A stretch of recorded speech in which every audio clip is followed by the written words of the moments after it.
하나님 말씀 창세기 2장 4절부터 14절까지 우리가 같이 한 목소리로 합독하겠습니다. 시작.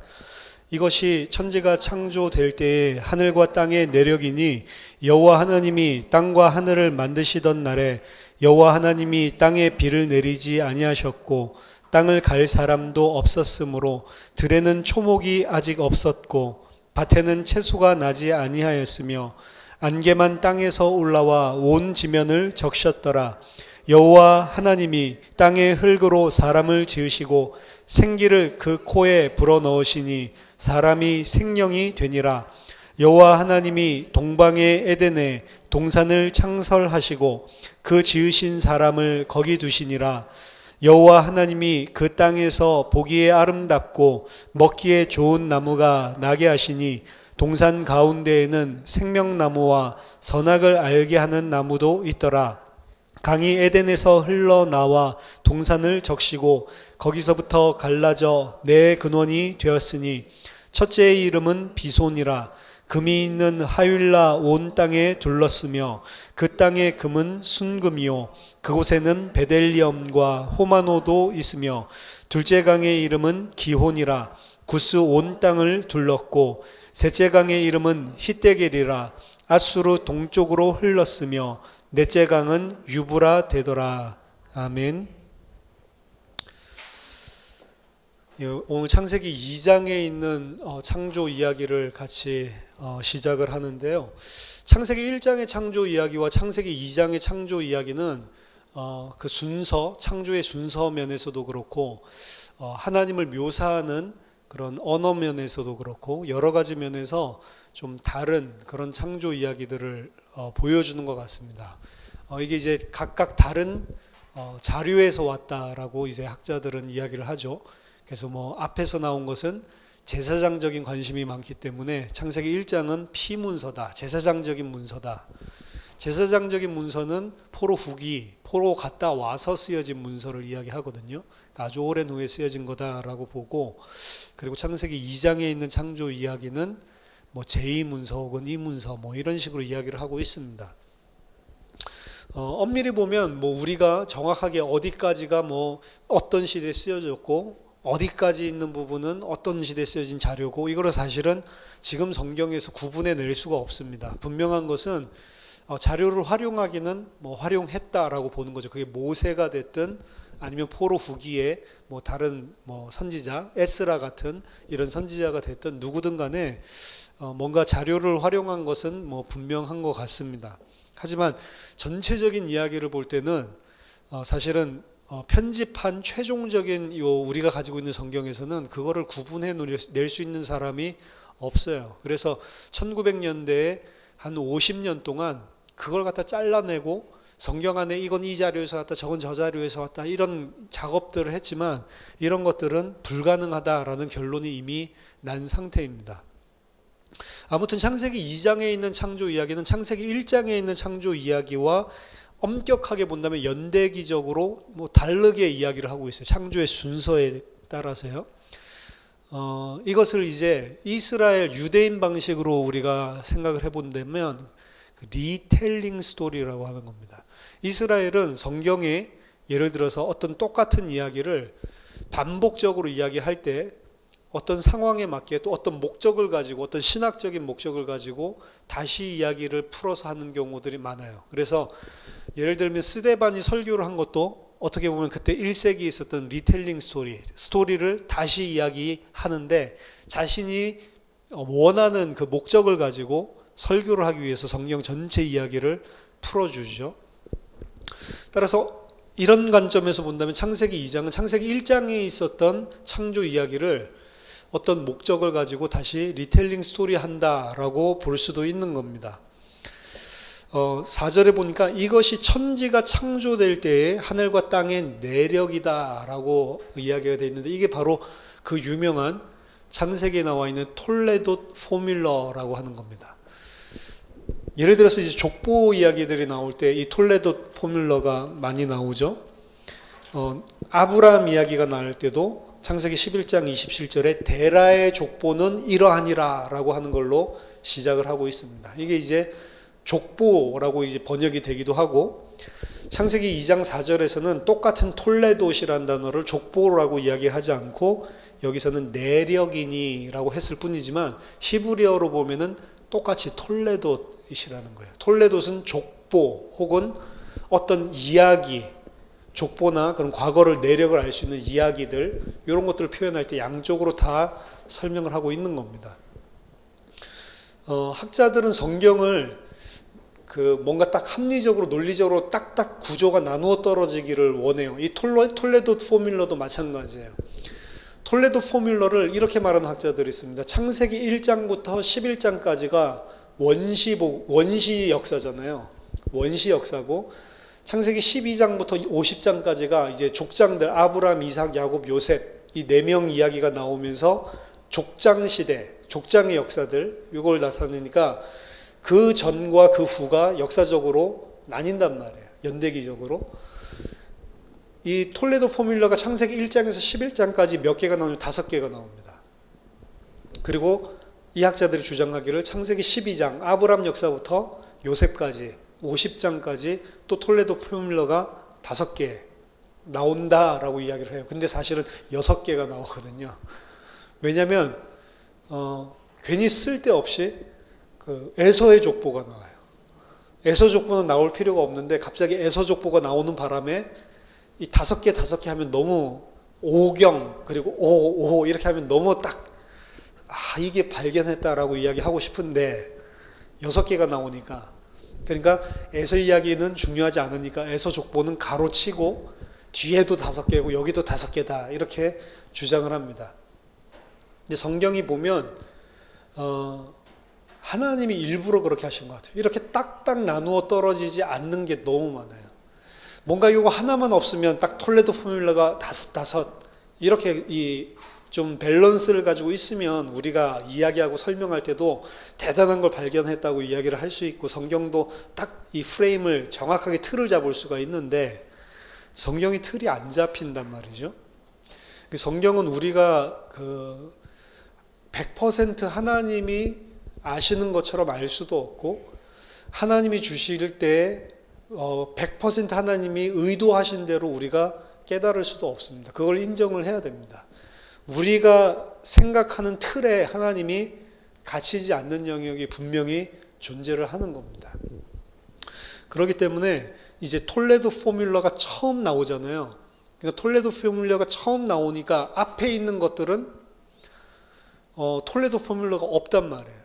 그러니까 이제 창세기 이야기는 보통 어떻게 보면 여기서부터 시작된다라고 보는 겁니다. 그럼 그 앞에 있는 창세기 1장 1절부터 2장 3절까지는 뭐냐라고 봤을 때 그거는 창세기 전체 이야기에 대한 혹은 오경 전체 이야기에 대한 서론으로 나중에 쓰여진 거다라고 이제 그렇게 보통은 보고 있는 겁니다. 그래서 창세기 1장 전체를 가지고도 전체 오경의 이야기를 볼 수가 있고, 우리가 지금까지 살펴봤지만 창세기 1장 이야기 하나를 가지고 계시록까지 전체 이야기의 서론적인 역할들을 사실은 하고 있는 거예요. 근데 이제 2장에서부터는 또 이제 새로운 창조 이야기를 하거든요. 각각 다른 이야기를, 다른 연대기도 다르고 각각 다른 이야기를 하고 있는 것 같지만 창세기 1장도 그렇고 창세기 2장도 그렇고 모든 성경은 구속 역사입니다. 구속 역사적인 것, 어떻게 하나님께서 인류를 구원하실지 그 구원에 대한 이야기를 하고 있는 것이지 다른 게 없단 말이죠. 그래서 창세기 2장에서부터 나오는 것도 사실은 밀접하게 우리의 구원 이야기와 관련이 있습니다. 5절에 보니까 여호와 하나님이 땅에 비를 내리지 아니하셨고 땅을 갈 사람도 없었으므로 들에는 초목이 아직 없었고 밭에는 채소가 나지 않았다라고 이야기합니다. 아직 경작된 작물들이나 이런 열매들을 맺는 나무들이 나지 않았을 때입니다.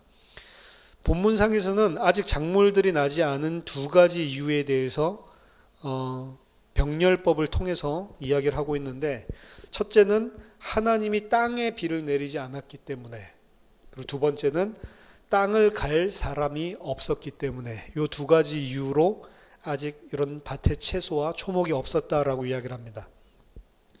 우리가 봤을 때는 땅 그리고 여기는 들 이런 식으로 번역을 해놨는데요. 땅에 비를 내리지 않았다라고 할 때 그 땅은 아레츠, 전체 우리 그 모든 지구에 있는 모든 땅들, 그런 땅을 그냥 일반적으로 이야기하는 게 아레츠라고 하고요. 그게 이제 창세기 1장에서 하나님이 하늘과 땅을 만들었다 할 때 그 아레츠 같은 것입니다. 영어로 하면 그래서 아레츠는 earth, 이 땅, 지구 전체에 있는 모든 땅들을 이야기하는 거죠. 아직 하나님이 비를 내리지 않았다, 광활한 땅을 의미하는 거고, 뒤에 밭을 들에는 초목이 밭에는 채소가 나지 않았다라고 이야기했을 때 그 밭이라고 하는 것은 아니죠. 그 땅을 갈 사람도 없었으므로, 여기 나오는 그 땅은 한국말로 같은 걸로 돼 있네요. 땅에 비를 내리지 않고 땅을 갈 사람이 없었다. 근데 그 땅 뒤에 있는 땅은 아다마입니다. 아다마는 경작할 수 있는 밭을 작물을 키우는 그런 땅을 의미합니다. 그러니까 밭을 갈 사람이 없었고 그러기 때문에 안 났다라는 이유가 아다마를 경작할 수 없었기 때문에 그렇다라고 이야기를 하고 있는 거죠. 그럼 비도 안 오고 이러고 있는데 그 땅의 상태는 어땠냐? 6절에 보니까 안개만 땅에서 올라와 온 지면을 적셨다라고 이야기를 합니다. 이 안개라고 하는 것은 에드, 원어에는 에드라고 되어 있는데, 이 에드는 안개라고 지금 번역을 해놨지만 안개보다는 더 정확하게는 아마도 그 지하에 있는 지하수, 땅 밑에 있는 지중천, 지하천을 의미하는 걸로 최근에 보고 있습니다. 이게 웨스민스터 저널에 1996년도에 푸타토라고 하는 이 창세기 5경 쪽에 유명한 신학자거든요. 이 사람이 쓴 그런 글에서도 알 수 있고, 같은 단어가 욥기 본문에서도 나오는데 그것 또한 비구름이라고 주장을 하고 있습니다. 70인용에서는 이 애들을 그 물의 원천이라고 번역을 해놨거든요. 그렇기 때문에 이 땅에서 이렇게 올라온 것은 안개를 말하는 게 아니고 땅 속에 있었던 물이 올라와서 지면을 촉촉하게 적시고 있는, 따라서 비가 오지는 않았지만 그럼에도 불구하고 물이 땅으로부터 올라와서 모든 아다마의 지면을 적시고 있었다라는 것을 의미하는 것으로 봅니다. 7절에 보니까 드디어 사람 만드는 장면이 나오죠. 여호와 하나님이 땅의 흙으로 사람을 지으시니, 여기서 그 땅이 그 아다마이고요. 그 아다마에서 취했기 때문에 아담이라고 하는 겁니다. 생기를 그 코에 불어넣으시니 사람이 생명이 된지라. 우리가 너무 많이 나눴던 말씀이죠. 그래서 그 땅의 흙으로, 흙이라고 하는 것은 아파르라고 제가 말씀드렸고, 이 아파르라고 하는 것은 땅의 먼지다라고 이야기를 했습니다. 먼지, 티끌을 의미하는데, 먼지와 티끌은 물론 생명을 하나님께서 창조하신 그런 근본 물질이기는 하지만 그럼에도 불구하고 먼지라고 하는 이 아파르라고 하는 단어 자체는 아무것도 아닌 비천한 존재를 표현하고 상징하고 있는 단어로 성경에서 사용되고 있습니다. 뱀이 저주를 받았을 때 너가 이제 앞으로는 몸으로 기어다니게 되고 그리고 흙을 먹을 거다라고 이야기하죠. 그 흙이 이제 아파르란 말이에요. 그러니까 이제 이걸 가지고 뱀은 흙을 안 먹잖아요. 그러니까 뱀은 사탄을 의미하고, 그리고 이제 영적으로 사람을 잡아먹고 이제 산다, 이제 이런 식으로 이제 많이 푸는데, 뭐 그런 2차적인 그런 뭐 영적인 의미를 불어 넣을 수도 있지만 1차적인 원래의 의미는 뭐냐면 배로 그 더스트, 먼지에 기어다니고 그리고 먼지를 먹는다라고 하는 것은 그를 아무것도 아닌 비천한 존재로 하나님이 내치신 그런 징계를 의미하는 거예요. 그래서 뱀이 더 이상 아무것도 아닌 존재로 비천함에 낮아지는 그런 부분들을 표현하고 있는 게 이제 그 더스트에 기어다니고 그리고 그 더스트를 먹게 된다라고 하는 그런 이야기입니다. 작은 존재, 아무것도 아닌 존재. 마찬가지로 아담도 사람도 하나님께서 그 더스트로 먼지로부터 창조하셨거든요. 아무것도 아닌 존재. 그 어떤 가치가 없는 존재다라는 것을 의미하는 것입니다. 이렇게 그 아파르를 사용하는 그 모습은 고대 근동에 있었던 그 사람 창조하는 다른 창조 이야기들과 거의 일맥상통하는 것입니다. 고대에서는 전형적으로 땅의 재질을 통해서 사람을 만들고 창조하는 것들이 창조 이야기들에서 나오고요. 혹은 우리 성경이랑 완전히 똑같이 이런 먼지로부터 만드는 이런 부분들도 나오고, 그리고 진흙 가지고 사람을 만드는 이런 부분들도 기록이 되어 있습니다. 따라서 고대 세계에 있었던 전형적인 패턴을 따르고 있는데, 성경에서는 특히 그 가운데서 여기서 아파르에서 했다라고 하는 것은 인간의 존재에 아무것도 아닌 가치가 없는 존재라고 하는 신학적인 의미를 담고 그렇게 펼쳐내고 있는 거죠. 성경에서 사실 이 아파르, 더스트라고 하는 것은 여러 가지 문맥에서 사용이 되고 있습니다. 오늘과 같이 이런 부분들에서도 사용되고, 아브라함이 이야기할 때도 같은 맥락에서 사용되거든요. 아브라함이 이제 이 소돔 고모라 멸하려고 할 때 이제 막 의인과 악인을 동시에 멸하시겠습니까? 이 세상을 심판하실 때가 공의로워야 되지 않습니까? 하나님께 막 따지는 장면, 그 따지면서 기도하는 장면에 보면 이 중간에 아브라함이 뭐라고 말하냐면, 나는 티끌이나 재와 같사오나 감히 주님께 아뢰입니다 라고 하면서, 만약에 40에서 5를 더 감하면 어떻게 하시렵니까? 라고 따질 때 요 앞에 이야기를 하고 있습니다. 그러니까 여기서도 마찬가지로 아파르, 나는 티끌과 같은 존재지만 감히 하나님께 한 번 더 아뢰겠습니다 라고 이야기할 때도 똑같은 아파르란 말이에요. 그러니까 거기서도 똑같이 의미가, 나는 아무것도 아닌 먼지 같은 존재지만 감히 하나님께 말하겠습니다 라고 이야기를 하고 있는 거죠. 더 중요한 거는 열왕기상 16장 2절입니다. 1절 2절 같이 읽어드리면, 여호와의 말씀이 하나님의 아들 예후에게 임하여 바하사를 꾸짖어 이르시되, 내가 너를 티끌에서 들어 내 백성 이스라엘 위에 주권자가 되게 하였거늘 네가 여로보암의 길로 행하며 내 백성 이스라엘에게 범죄하게 하여 그들의 죄로 나를 노엽게 하였은즉 이라고 이야기하고 있습니다.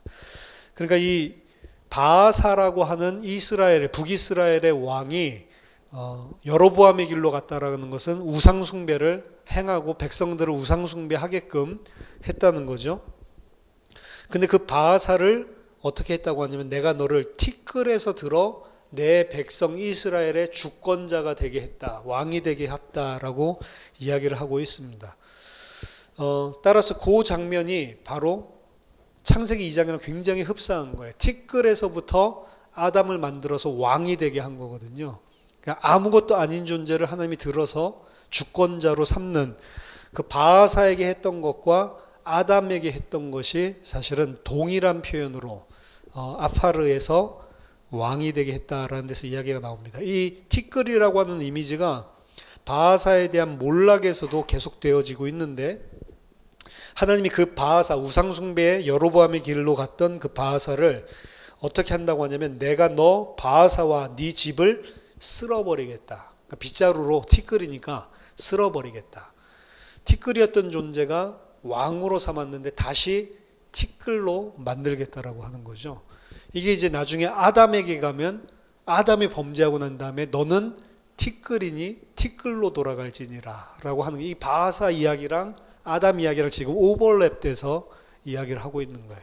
그래서 원래 티끌이었던 네가 왕 삼아줬는데 죄를 짓고 우상숭배하고 하나님을 대적했기 때문에 그 죄로 인해서 다시 티끌로 만들어서 너와 네 집을 빗자루로 쓸어버리겠다라고 이야기를 하고 있는 거죠. 이와 같이 아무것도 아닌 존재, 중요치 않은 존재를 가리킬 때 이렇게 이야기를 하고 있습니다. 시편 113편 7절 8절에서도 가난한 자를 진토에서 일으키시며 궁핍한 자를 거름 무더기에서 드셔서 방백들이란 것은 그 프린스, 왕자들, 방백들, 곧 그의 백성의 방백들과 함께 세우시며 라고 이야기를 하고 있습니다. 그래서 진토, 그것도 원어에는 아파르, 마찬가지로 티끌을 의미하는 겁니다.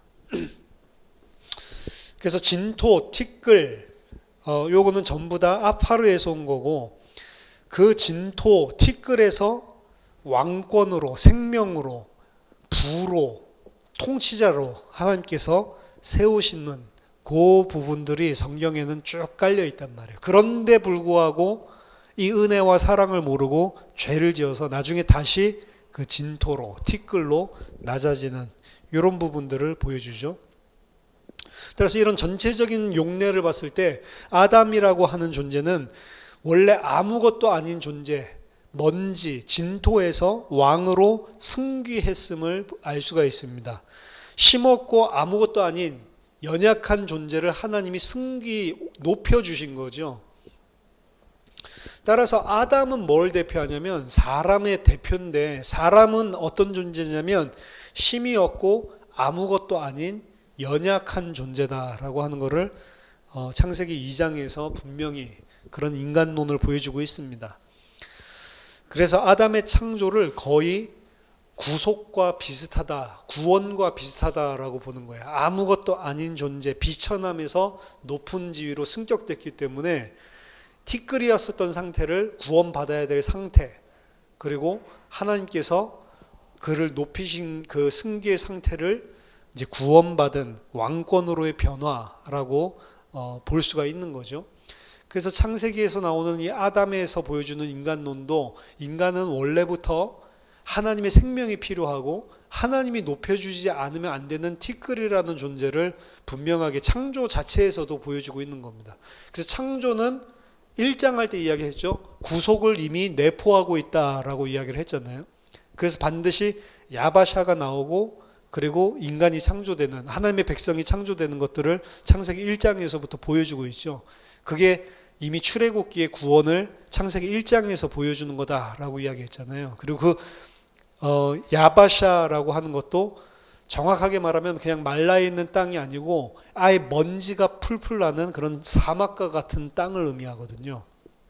그러니까 먼지, 아무것도 아닌 그 사막과 같은 땅, 절대로 자기 자신이 무언가 생명 있는 것을 생산할 수 없는 그 상태에서부터 하나님이 인간을, 하나님의 백성, 하나님의 형상을 창조했다라는 것을 창세기 1장에도 보여주고 있고, 창세기 2장 7절에 오늘 아담 창조하는 구체적인 이 이야기들 속에서도 분명히 담고 있습니다. 그 아담을 8절에 여호와 하나님이 동방의 에덴에 동산을 창설하시고 그 지으신 사람을 거기 두시니라 라고 이야기를 하고 있죠.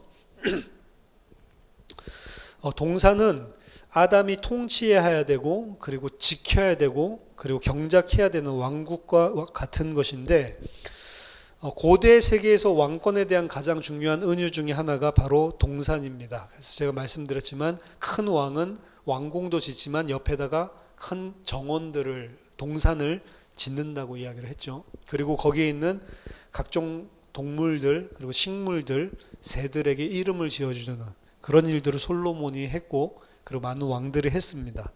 아담 또한 동물들과 그리고 각종 가축들 이름을 지어주는 장면이 나오는데, 그것 또한 통치 기능을 이야기를 하고, 왕들은 구약의 고대 근동의 왕들은 그래서 꼭 분류학자들 같이 각종 새들, 각종 나무들 이런 것들 이름을 하나하나씩 다 지어준다는 거죠. 그들이 바로 세상에 이름을 지어주고 모든 것에 이름을 부여하고 통치하는 왕이다라고 하는 것을 보여주고 있는 겁니다.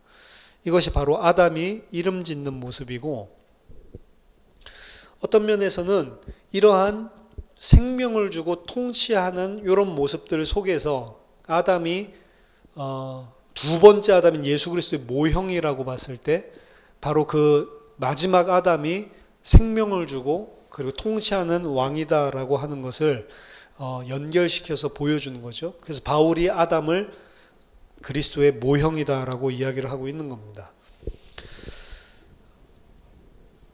생기를 그 코에 불어넣으신 사람이 생명이 됐다라고 하는 것은 말씀드렸지만 이건 특별한 존재, 생명, 영적인 존재가 됐다라고 하는 것이 아니고 그냥 네페시 하야라고 이야기를 했죠. 그래서 모든 짐승들과 똑같이.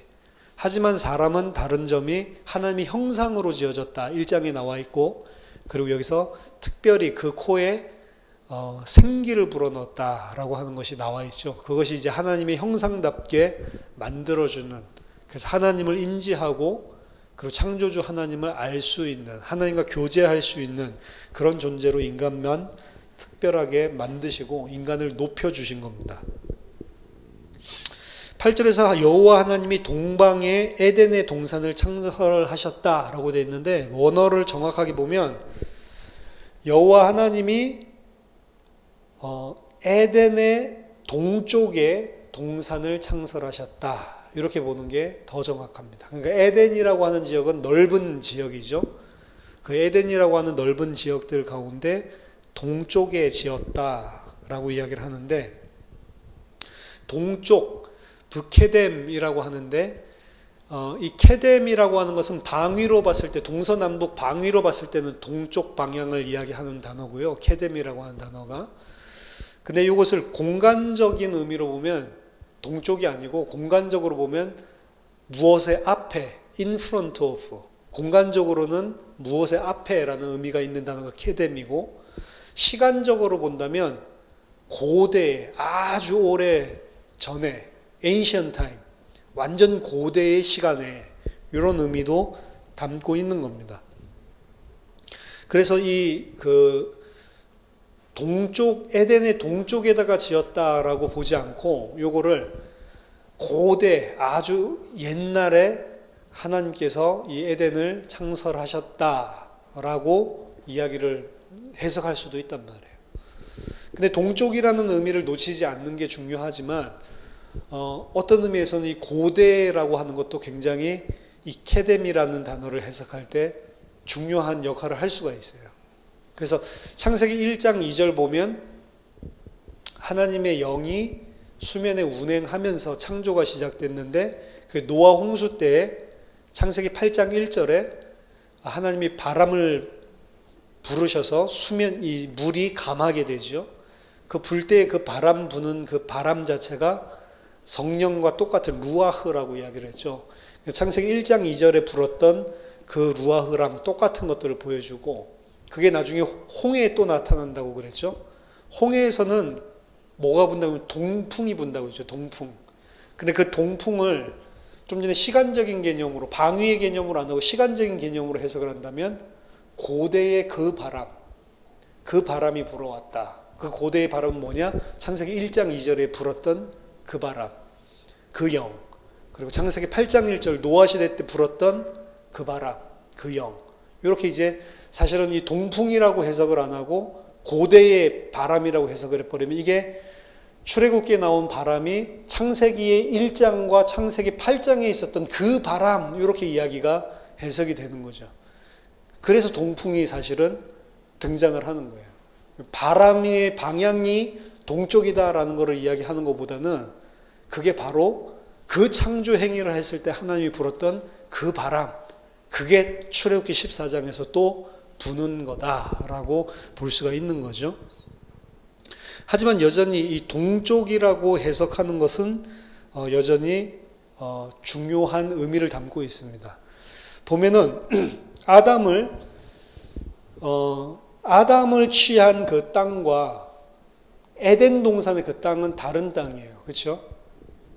하나님께서 동방의 에덴의 동쪽에 동산을 창설하고 그 지으신 사람을 그 안에다가 넣었다라고 이야기를 하잖아요. 아담은 원래 그 에덴 동산에 있었던 그런 이 먼지로 창조를 한 존재가 아니고, 원래는 에덴 밖에 있었다, 에덴과 다른 땅에서 취해서 만들었다라는 것을 요 7절 8절을 세밀하게 읽어보면 우리가 이해할 수 있습니다.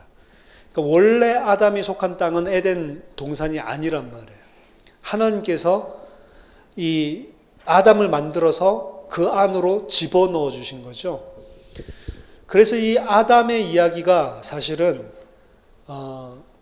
이스라엘의 이야기랑 똑같은 이야기가 되는 거예요. 이스라엘이 이집트에서 나와서 가나안 땅을 정복하려고 그러면 지리적으로 보면은 남쪽에서 북쪽으로 치고 올라오는 게 당연한 루트란 말이에요. 팔레스타인이 이렇게 있고 그 아래 남쪽에 이집트가 있으니까 이스라엘은 당연히 남쪽에서 북쪽 방향으로 가나안 정복을 해야 그게 지형적으로 가깝고 맞는 건데, 굳이 하나님께서 돌아가지고 동쪽에서 요단을 건너서 가나안 땅을 치고 들어가게 만든단 말이에요. 그게 이제 아담 이야기에 그대로 녹아 있는 겁니다. 아담을 하나님께서 취하셔서, 밖에서 취하셔서 아담을 동쪽으로, 그 하나님이 계신 땅에 동쪽으로 진입을 하게 만들어주는 장면이 나와 있는, 그래서 일부러 동쪽이라고 하는 단어를 사용하고 있는 겁니다. 그래서 이 방위적인 개념, 케뎀이라는 단어를 고대라고 하는 것보다 방위적인 개념을 그대로 살려두는 게, 이게 지금 아담 이야기가 아니고 이스라엘 이야기들을 직접적으로 하고 있는 거구나라고 하는 것을 볼 때 더 정확하다는 거죠. 그래서 처음 이 아담의 이야기를 사실은 아담 이야기가 아니고 이스라엘 이야기라고 보는 거예요. 그러니까 창세기 1장 이야기도 사실은 창조 이야기가 아니고 구속 이야기이면서 동시에 아담 이야기가 아니고 인류 이야기, 인간 이야기이기도 하면서 동시에 그 인간 중에 누구라고 했을 때는 정확하게는 이스라엘 이야기를 하고 있는 겁니다. 그게 1차적으로 독자들이 이스라엘 백성이었단 말이에요. 모세가 광야에서 준 거잖아요. 1차적으로. 그러니까 1차적으로 모든 이야기들, 아담 이야기들은 사실은 이스라엘 이야기들을 하고 있는 겁니다. 그래서 창세기 2장에 나온 이야기도 이스라엘 이야기예요, 사실은. 그럼 이스라엘을 그때 당시에 이스라엘이라고도 이야기할 수 있지만, 이 이야기를 이스라엘의 이야기로 읽을 수 있는 사람은 누구냐면 구원받은 사람만 그렇게 읽을 수 있는 거예요.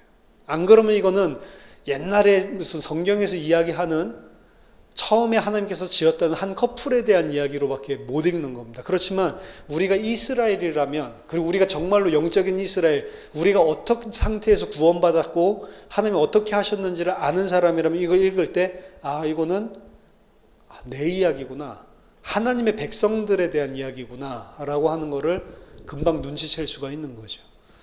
그래서 하나님의 백성들, 하나님께서 택하셔서 그 하나님과 같게 만들어 주셨는데 그 은혜와 사랑을 모르는 죄 가운데 있었던 인간 구원 이야기를 위해서 지금 사실은 이야기를 하고 펼쳐나가고 있는 거예요. 처음부터. 하나님께서는 동산이 창설되고 난 이후 아담을 동산 밖에서 그 동산 안으로 옮기셨고, 이것은 마치 이스라엘이 약속의 땅으로 들어오는 것과 같은 것입니다.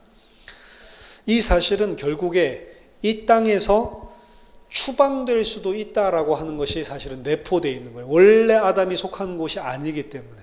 추방되지 않으려면 뭐가 있어야 되냐면 하나님께 대한 순종이 필요한 겁니다. 그래서 창세기 2장은 전체적으로 순종에 대한 부분들을 베이스를 깔고 있는, 너희들이 어떤 존재인데 이런 창세기 1장의 왕적인 복을 받았는지 알았다면 당연히 순종을 할 수밖에 없다라는 거죠. 우리가 하나님께 순종을 했기 때문에 그 순종을 근거로 뭔가 상급을 받을 수 있냐 없냐라고 하는 걸 따질 때 창세기 2장의 인간론이 정확하게 들어간다면 상급 이야기를 할 수가 없는 거예요, 사실은. 그렇죠? 왜냐하면 원래 이런 존재가 이런 하나님의 복을 받았다면 순종하는 것은 당연히 해야 될 도리인 거지, 그걸 근거로 내가 이제 상 주세요라고 할 수가 없다라는 거예요, 인간은. 그러니까 전체적으로 지금 상급론이라든지 나중에 신앙생활 전체적인 것들 다 봤을 때도 이 부분에 대한 인간론 자체가 무너져 버리고 개념이 없기 때문에 계속 인간의 가치, 내가 행한 거에 대한 보상, 이런 부분들을 인간들은 계속 생각하고, 구원도 내 행위에 따라서 좌우되는 것처럼 계속 생각을 하는 거죠. 그래서 굉장히 창세기 1장, 2장에 나와 있는 이런 인간론이 굉장히 중요한 겁니다. 이게 신앙생활에 결국에는 끝에 또 종교로 다시 희석이 될 거냐, 또다시 율법으로 돌아가고 또다시 우리 행위로 돌아갈 거냐, 아니면 그 행위가 하나님의 은혜와의 사랑의 베이스에 기초를 했기 때문에 더 이상 그것 가지고 내 의로 하나님께 내세울 수 없는 그런 행위로 끝까지 성령으로 마무리를 할 거냐를 결정짓는단 말이에요. 근데 대부분 이 부분에 대한 것들이 흐리니까 계속해서 이야기를 하는 게 그래도 우리가 순종하면 너무 하나님 기쁘게 보시고 거기에 대한 뭔가 대가를 보상을 해 주신다라고 하는 거죠. 계속 그런 식으로 풀어나갑니다. 그래서 이 개혁신학에서도 사실은 이런 설명들을 쭉 성경신학적으로 하고 있지만 이 부분에 대한 것들을 나중에는 많은 경우에 성화론이나 상급론에서 그러니까 이제 우리가 잘 행해서 하나님께 상급받을 만한 칭찬받을 만한 일을 이 땅에서 하자라고 하는 쪽으로 많이 끝나버려요. 그게 사실은 은혜를 놓치는 거죠. 자, 에덴이라고 하는 것은 무엇을 의미하냐? 이 에덴이라고 하는 단어는 학자들이 수십 년 동안 수메리아어에서 그 에딘이라는 단어가 있어요. 그러니까 에딘이라고 하는 단어를 통해서 에딘은 뭘 의미하냐면 초원지대, 스텝 기후에 있는 그 무슨 저기 아프리카 같은 데 보면 케냐 국립공원 그런 데 있는 초원들 있잖아요. 그런 스텝 평지에 막 풀들이 막 무성하게 있는 그런 스텝 초원을 의미하는 평평한 고른 풀로 덮여 있는 평지들을 가리킨다라고 지금까지는 수십 년 동안 그렇게 분석을 하고 공부를 했습니다. 하지만 우가릿어에서 나온 바알 사이클이라든지 이제 이런 새로운 텍스트들이 많이 나오면서 이 에덴이라고 하는 것이 뭔가 좀 다르구나. 에덴이라고 하는 똑같은 단어가 평지만 이야기하고 초원만 이야기하는 것이 아니고 비와 물과 연관이 있는 단어구나라는 것들을 알게 됩니다. 그리고 비와 물과 관련된 이 연관된 것들은 뭐를 이제 의미하고 있는 거냐면 비옥함, 풍성함을 의미하고 있는 거예요. 보통 고대 근동지방에서 비옥함과 풍성함, 풍부함 이런 것들은 비와 물과 관계가 있기 때문에 따라서 에덴이라고 하는 단어가 아람어 텍스트 그리고 아카디안 텍스트를 보니까 이게 이제 풍성함, 비옥함 요거랑 관계가 있는 단어로 많이 활용되어지는 것들을 보면서 그냥 초원지대를 말하는 게 아니고 에덴이라고 하는 단어 자체 안에 비옥함, 풍성함이라는 의미가 있는 거구나. 그래서 하나님께서 에덴이라고 하는 지역에 이 동산을 창설하셨는데 그 에덴이라고 하는 지역 자체가 그 단어 자체가 이미 풍성함의 땅, 비옥함의 땅, 풍부함의 땅이라는 그런 의미를 가지고 있는 거죠. 따라서 외부에 아까 전에 말했었던 그런 아담을 취했었던 땅과 이 에덴이라고 하는 지역의 땅은 차원이 좀 질이 좀 다른 땅이다라고 볼 수 있습니다. 이 에덴 바깥쪽은 그런 풍성함과 비옥함이 없는 먼지가 풀풀 나는 그런 땅이라고 보시면 되고 이 에덴이라고 하는 지역은 이 물도 좀 이따 보겠지만 가로질르고 이 물의 근원이 있고 과수원과 같은 그래서 오늘날로 치면은 과수원 안과 과수원 밖의 비옥함이나 풍성함이 다르죠. 누군가가 나무를 심고 과수를 심고 돌보고 있는 그 과수원 안과 그 과수원 옆에 있는 그냥 길가랑은 다르듯이 이곳은 뭔가 분리되어 있는 외부와 다른 그런 동산, 과수원과 같은 곳이다라고 생각을 하시면 됩니다.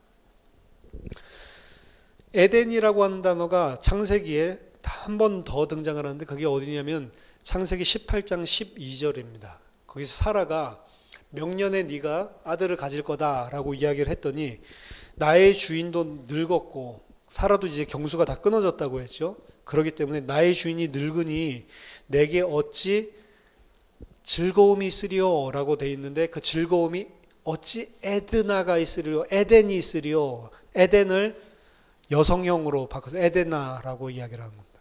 나에게 어떻게 그 에드나가 있을 수 있냐 에덴이 있을 수 있냐라고 이야기를 하는데 이것을 즐거움이라고 그래서 영어권에서 서구에서 성적인 즐거움 뭐 이제 이런 걸로 많이 번역을 해왔더라고요.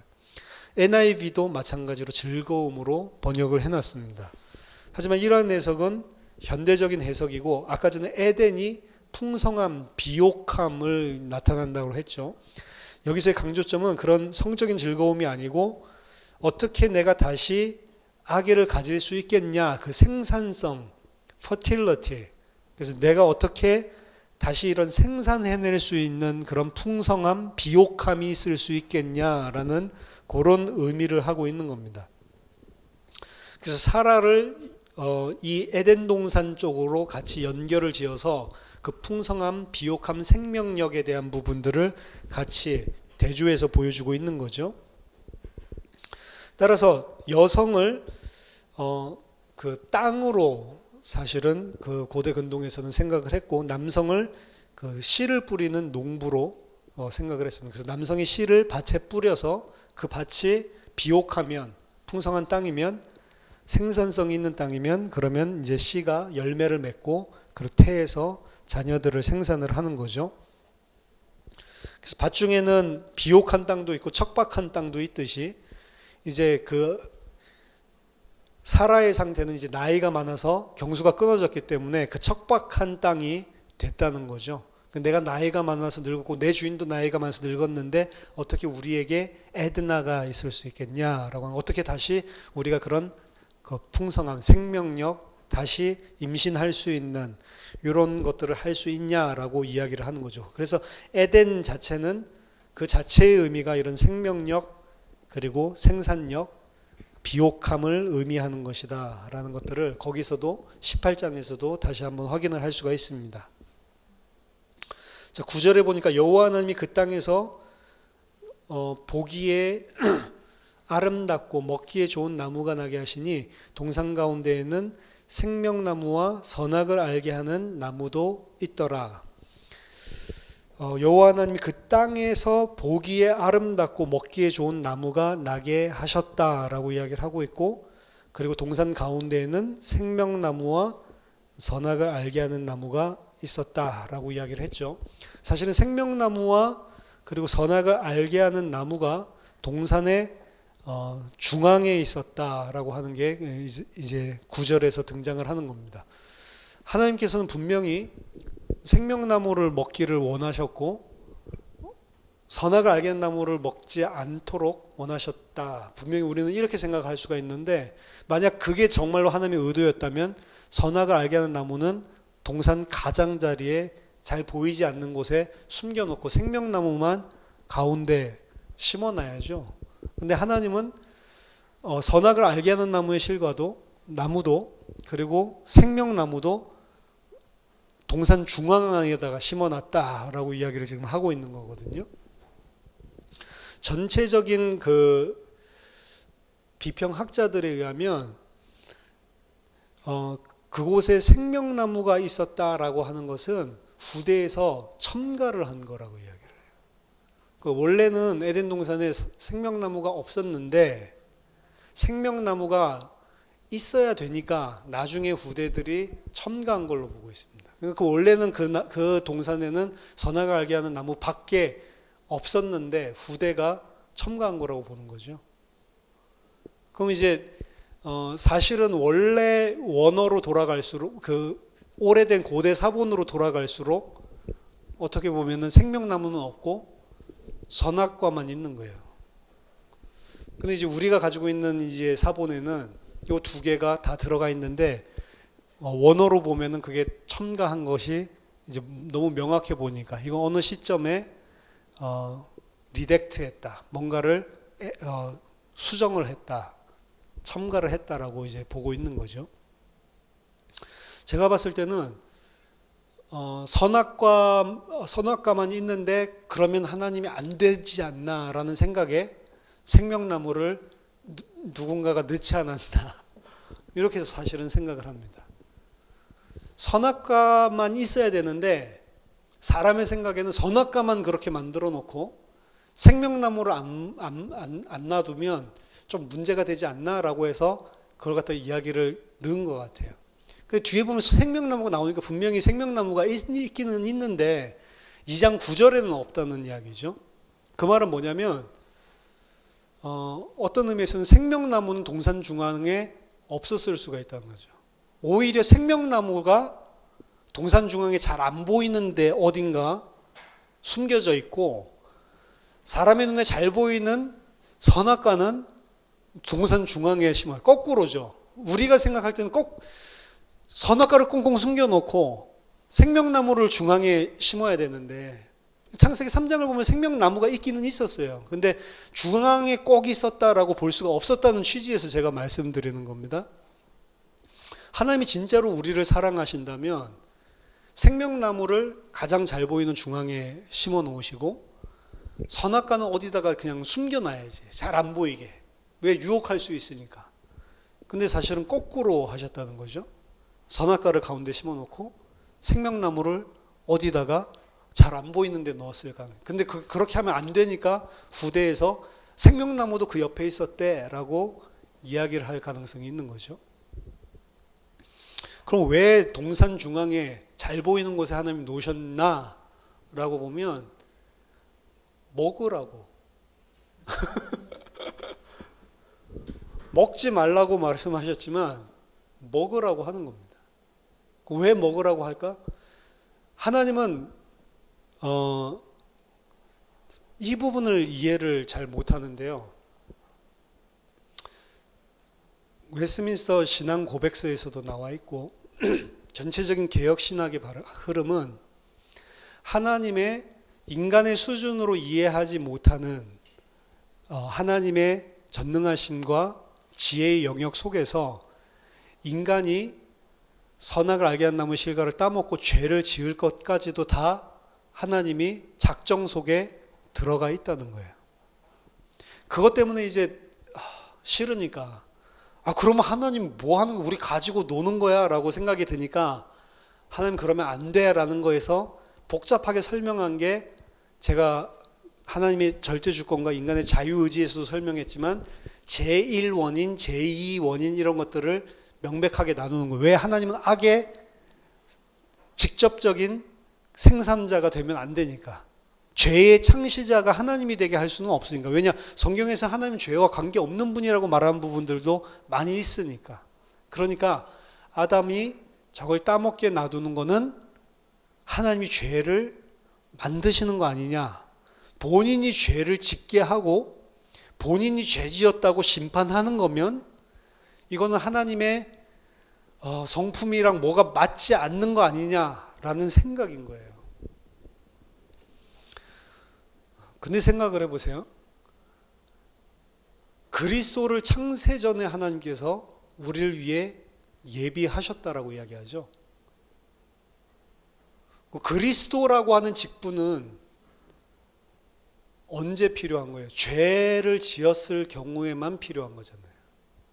그리스도는 죄를 사하고 다시 하나님의 백성으로 구원하기 위해서 그리스도직이 필요한 거지, 만약 아담이 죄 안 지었다면 그리스도라는 직분은 필요 없죠. 그냥 제2위 하나님만 있으면 되는 거지, 제2위 하나님이 굳이 그리스도로 안 오셔도 되는 거잖아요. 근데 그리스도를 우리를 위해 창세전에 예비하셨다라고 하는 것은 이미 하나님의 작정 속에 인간의 타락이 들어가 있는 거죠. 그렇죠? 근데 그게 인정하기가 너무 싫은 겁니다. 저 그런 분들을 많이 만나봤어요. 제가 만난 어떤 신실한 분도 우리가 하나님께 순종해야 되는데 하나님이 우리에게 병을 허락하시더라도 그 병 나으려고 하는 그게 응답받는 게 아니고, 병을 왜 하나님께서 허락하셨을까? 그 속에서도 우리가 무릎 꿇을 수 있어야 된다, 이 이야기를 했는데, 그것 때문에 평생 자기가 쌓아왔던 하나님에 대한 관이 다 깨진대요. 우리 하나님은 그렇게 병을 줘서 우리를 고통스럽게 할 분이 아니라는 거죠. 너무 좋은 분인데, 만약 병을 주시는 분이라면 자기가 생각에는 하나님 아니라는 거죠. 자, 그게 바로 죄라고요, 죄. 그렇죠? 그러니까 이 부분을 이렇게 이야기하면은 여러분들 오케이 하지만, 아담이 죄를 짓는 것들까지도 다 작정을 하시고 그거를 하나님이 허락하셨다라고 하면 그럼 아니지, 이렇게 생각하는, 여전히 우리들 속에는 내가 생각하는 하나님의 선함, 악함 여기 있어요. 아니요, 그것까지 제가 봤을 때는 다 하나님이 옳다라고 해야 됩니다. 왜 하나님이 아담이 죄를 짓게 하셨어요? 왜 죄를 짓도록 동산 중앙에 두셨어요? 그거를 하나님이 그렇게 하신 게 아닌데 내가 악해서 그렇게 한 거야 로 이렇게 한다면 하나님은 어느 정도 무지한 부분이 있는 거죠. 무지한 영역에. 역사가 이렇게 흘러갈 수도 있고 저렇게 흘러갈 수도 있고 그리스도가 필요할 수도 있고 그리스도가 안 필요할 수도 있고. 근데 역사는 그렇게 흘러가지 않습니다. 성경에서 말하는 역사는 하나님이 작정하셨고 하나님이 작정하신 그대로 끌고 가고 계시다. 물론 그 끌고 가는 게 우리를 갖다가 막 억지로 우리의 자유의지를 막 짓눌러가지고 그렇게 하지 않습니다. 하지만 인간에게는 솔직히 자유의지가 없어요. 인간을 억지로 하나님 하지 않기 때문에 자유의지가 있다라고 이야기하는 거지만 그거는 어떤 면에서는 제한된 자유의지예요. 하나님이 전체 틀 속에서 다 끌고 가는 그 안에서 우리가 누리고 있는 자유의지란 말이에요. 비행기가 움직이고 있는데 비행기가 미국 로스앤젤레스를 향해서 날아가고 있으면 그 안에서는 우리가 반대 방향으로 움직일 수도 있죠. 비행기는 앞으로 나가는데 우리는 꼬리 방향으로 걸어갈 수도 있고 그 안에서 우리는 동서남북 마음대로 내 마음대로 움직일 수 있지만 결국에는 나는 어디로 계속 가고 있냐면 로스앤젤레스로 가고 있는 거예요. 나는 그 안에서 할 수 있지만 근데 이 비행기가 작으니까 좀 답답하다고 느껴질 수 있죠. 근데 그 비행기가 지구만큼 크다라고 생각을 해봐요. 그러면은 나는 완전 자유의지를 가지고 있다고 생각을 하고 있을 거거든요. 하지만 그거는 뭔가 그 비행기가 날아가는 목적지를 향해서 날아가고 근데 나는 무지에서 그 엄청난 크기의 비행기를 모를 뿐이에요. 그냥. 그러니까 하나님의 주권과 인간의 자유의지라는 것은 사실은 그런 관계라고. 전체적으로 보면 그거를 인간을 억지로 무릎 꿇리지 않으면서도 하나님께서 완벽하게 하나님의 뜻대로 작정하신 대로 끌고 가고 있는 거라고요, 사실은. 그러니까 인간에게 자유의지가 있다라고도 이야기할 수 있지만 엄밀하게 보면 그건 자유의지가 아닌 거죠. 근데 인간은 자유의지가 있고 싶어 해요. 만약 인간을 그런 식으로 만들었다고 하면 우리 속에 분함이 올라옵니다. 하나님 나 로봇으로 만든 거야? 막 이제 이렇게. 근데 성경에서는 분명히 로봇으로 만든 게 아니고 인격적인 존재를 만든 인격적으로 우리를 대우하시거든요. 그래서 이 선악을 알게 하는 나무의 실과와 범죄라는 사실을 봤을 때 저희들이 이제 거의 1년 동안 많은 이야기를 깔고 왔기 때문에 제가 이런 주문을 하는 겁니다. 하나님이 나를 억지로 죄를 짓게 해서 내가 죄인이 되었다 하더라도 하나님이 그렇게 하셨다면 하나님이 옳다라고 무릎 꿇을 수 있어야 돼요. 우리는. 정말로 이 지금 저희들이 말씀 들어온 것들을 지금까지 쭉 들어오면서 이렇게 베이스를 깔아오신 분이라면 하나님이 나를 갖다가 막 부정하고 너 죄인 해야 돼. 죄인 해. 라고 해서 억지로 죄를 짓게 만들어서 나를 죄인 만들었다 하더라도 그게 그래 하나님이 그렇게 하셨다면 거기에는 반드시 하나님의 선한 계획이고 선하신 뜻이기 때문에 그게 맞는 거야. 그 정도로까지 순종을 할 수가 있어야 된다라고 저는 봅니다. 왜? 그게 티끌이고 피조물의 자리란 말이에요. 그래서 바울이 그런 이야기를 하죠. 하나님이 그릇을 만드는 파터, 그 토기장이고, 그리고 우리는 진흙이고, 그럼 토기장이가 그 진흙을 가지고 그릇을 만드는데 귀하게 쓸 그릇, 천하게 쓸 그릇 만들 권위 없겠냐? 넌 뭔데 나를 천하게 쓰는 그릇으로 만드냐고 토기장한테 말할 수 있냐? 혹은 하나님이 진노의 그릇으로 만들으셨다 할지라도 뭐라고 말할 수 있냐? 혹은 그 진노의 그릇을 만드시고 그 진노를 오래 참았다고 왜 저들을 빨리 진노를 안 뱉냐고 우리가 말할 수 있냐? 그리고 그 진노의 그릇으로 만들었던 자들 중에 하나님이 은혜를 베풀어서 그 중에 며칠 건지셨다 하더라도 왜 저들만 건졌냐라고 할 수 있냐? 이런 이야기를 로마서 9장에서 하거든요. 그 말은 하나님이 어떻게 하든 너가 무슨 말 할 수 있냐? 그 이야기예요. 근데 이 이야기는 누구만 할 수 있냐면 하나님한테 순종한 사람만 할 수 있는 이야기예요. 안 그런 사람은 논리적으로 합리적으로 따지면 나 그런 하나님이 안 믿죠. 저도 그래서 그런 하나님 아닌 분으로 만들려고 노력하는 학자들의 글을 많이 읽었고, 저도 그런 노력하는 학자들에게 이제 설득이 되면서 그래, 하나님은 그런 분이 아니지. 근데 그 베이스에는 뭐가 깔려 있냐면 하나님은 이런 식으로 움직여야 돼. 이런 것들이 아주 뭐 조그만 거지만 진짜 우리들이 눈으로 턱 대놓고 볼 수 없는, 눈으로 턱 대놓고 볼 수 없는, 이 하나님을 네가 순종 안 해? 이렇게 볼 수 없을 만큼 굉장히 적은 영역인 것 같지만 내가 하나님을 딱 재단을 하고 있더라고요. 그래서 나와 보편적인 인류 가치에서 봤을 때, 인류의 도덕적인 기준에서 봤을 때 하나님을 옳은 분으로 만들어 드리고 싶은 거예요. 그걸 신정론이라고 하는 겁니다. 그래서 하나님은 우리가 봤을 때, 우리 기준에서 봤을 때도 용납할 만한 의로움이 있어야 된다라는 거죠. 그래서 그 하나님을 지켜드리기 위해서, 하나님은 정말로 의로운 분이야, 죄가 없으신 분이야 라는 걸 지켜주기 위해서 막 신학적으로 싸우는 거죠. 근데 불신자들, 자유주의 학자들은 야, 이런 하나님, 이거는 진짜로 고대 시대에 똑바로 윤리관이 없었을 때나 믿을 법한 하나님이지, 이제 도덕적으로 우리가 발전한 이런 사회에서 본다면 이 하나님은 너무 무지막지해. 이런 하나님은 안 돼. 그래서 하나님의 잔혹성에 대해서도 막 까고 공격을 한다는 거죠. 그럼 이제 보수 신학계에서는 이제 뭘 막으려고 아니야, 하나님 너무 좋은 분이야. 그래서 좋은 분이란 거를 계속 변호한단 말이에요. 근데 둘 다 베이스가 똑같아요. 어떤 베이스가 똑같냐면 우리가 생각할 때 용납할 만한 하나님이 돼야 그분은 하나님이라는 거예요. 그게 아까 전에 하나님의 절대적인 작정과 인간의 범죄 사이에 일어나는 그 논의도 똑같은 거라고요. 하나님이 그런 거 작정하면 안 된다라고 생각을 하는 거예요. 작정을 하셨어도 뭔가 제1원인, 제2원인으로 나눠서 하나님 직접적인 죄의 조성자가 안 되게끔 막 무조건 하고 우리는 변호를 하고 싶어 하는 거죠. 근데 제 생각은 그 변호하는 것도 뭐 틀리지 않다라고 생각은 하지만 여전히 그 속에는 내 판단이, 내 선악 기준이 들어가 있지 않냐라는 거, 하나님에 대해서.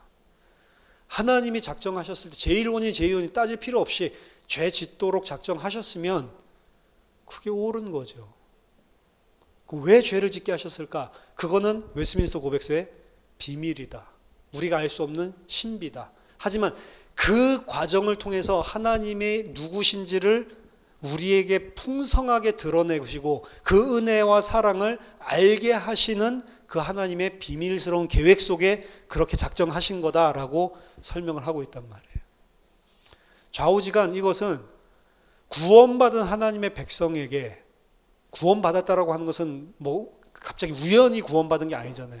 창세전에 하나님께서 하나님의 백성으로 택정하신 자들에게 하나님이 어떤 분이다라고 하는 것을 완벽하게 계시하시기 위해 이 역사를 만드신 거기 때문에 우리에게 그거를 깨닫게 하기 위해서, 우리를 그거를 아는 진짜 하나님의 백성답게 만들기 위해서 하나님께서 작정하신 거다라고 보고 거기에 순종하는 것입니다.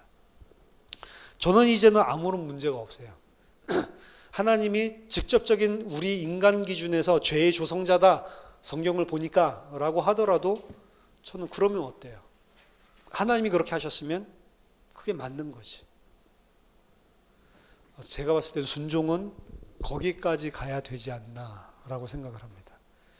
물론 제가 말하는 게 하나님이 여기서 죄를 작정하셔서 제일 원인자로 죄를 짓게 하셨어, 그걸 주장하는 거 아닙니다. 근데 제가 말하고 싶은 거는 만약 성경을 막 보니까 제일 조성자가 하나님인 것 같아. 그렇게 만약에 판명이 나더라도 그때 여러분들은 어떻게 하실 거냐 말이에요. 아직까지 그런 학자는 없습니다. 하나님이 직접적인 죄의 조성자야 라고 분명하게 밝힌 사람도 없고, 그렇지만 만약에 그게 명명백백하게 신학계에서 딱 들어서 하나님이 죄 짓게 하신 거네 라고 딱 결론을 지었다 라고 한다면 여러분 하나님은 어떻게 생각하겠어요? 두 가지 반응 나오겠죠.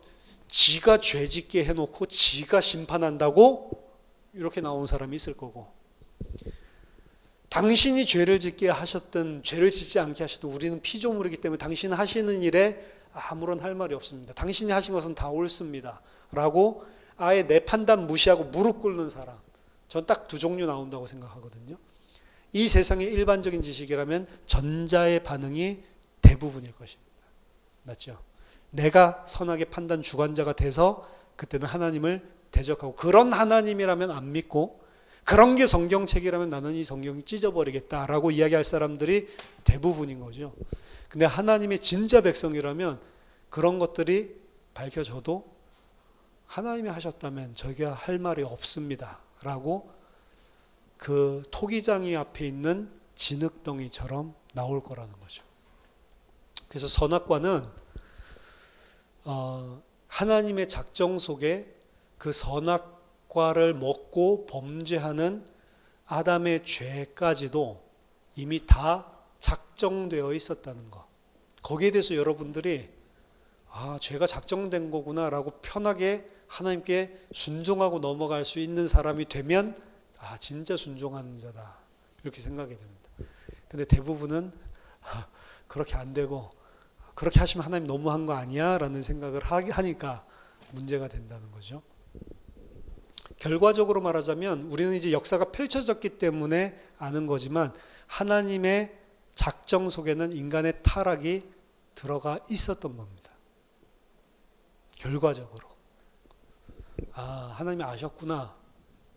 하나님이 그 타락을 통해서, 죄를 통해서 뭔가를 알려주기 위해서 죄가 있어야 그리스도를 우리에게 보낼 수 있고, 죄가 있어야 그리스도를 통해서 하나님이 누군지를 계시할 수 있기 때문에 죄를 하나님의 작정 속에 집어넣어 놓으신 거구나 라고 하는 것을 우리는 결과적으로 알 수 있어요.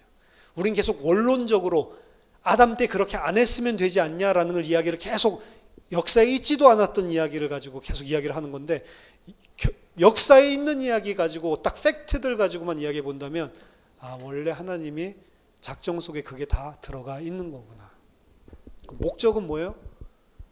하나님의 백성에게 뭔가를 진짜 가르쳐 주고 싶어 해서. 그렇죠? 구원하려고가 아닙니다. 엔티 라이트이 이렇게 말했어요. 성경이 구원의 책이 맞고 구원이 너무 중요하기 때문에 우리는 구원에 너무 집중을 하고 있다.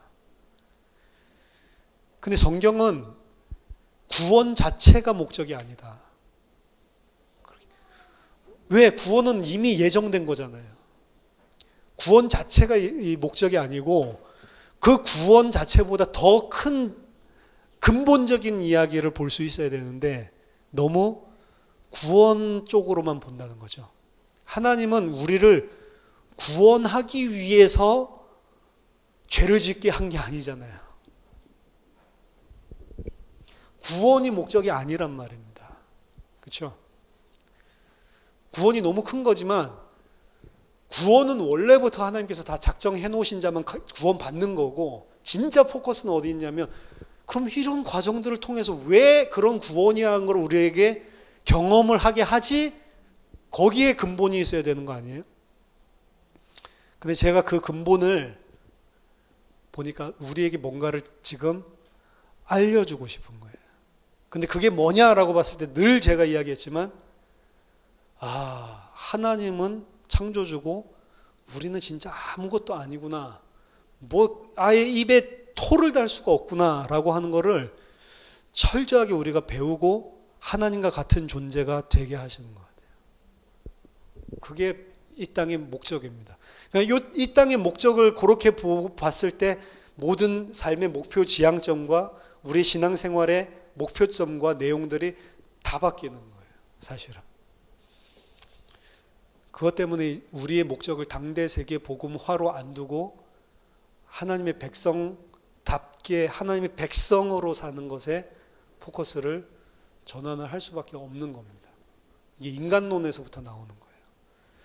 인간은 그거 외에 다른 거를 내 인생 존재 이유의 목적으로 삼는 순간부터 결국에는 그게 된 만큼 내가 하나님의 자리에 서게 돼 있고, 하나님이 다 했다라고 하면서 그것 가지고 다른 사람 판단하게 돼 있고, 실제로 요 관계를 놓치고 다른 거에 두게 되는 사람도 항상 그 가치 중심으로 그게 되어지면 기쁘고 안 되어지면 힘 빠지고 항상 이렇게 되게 되어 있어요. 그래서 우리가 전체적인 창세기 2장 안에서 하나님께서 지으신 이 내용을 통해서도 구속, 인간론뿐만 아니라 우리 신앙생활에 대한 전체적인 방향들까지도 다 나온다는 거, 이런 부분들을 알면서 이렇게 창세기들을 정리하면 좋겠습니다. 다음 시간에는 오늘 원래 그것까지 하려고 그랬었는데 우리 많이 했었던 내강, 거기에 대한 이야기들을 같이 하겠습니다. 기도하겠습니다. 하나님 아버지, 우리가 창세기를 같이 공부해 나가면서 정말로 하나님이 누구신지 알고 그 하나님 앞에 무릎 꿇고 순종하는 하나님의 백성으로 온전히 성장하는 그런 귀중한 은혜의 시간 될 수 있도록 성령으로 인도해 주시옵소서. 예수 그리스도 이름으로 기도하옵나이다. 아멘.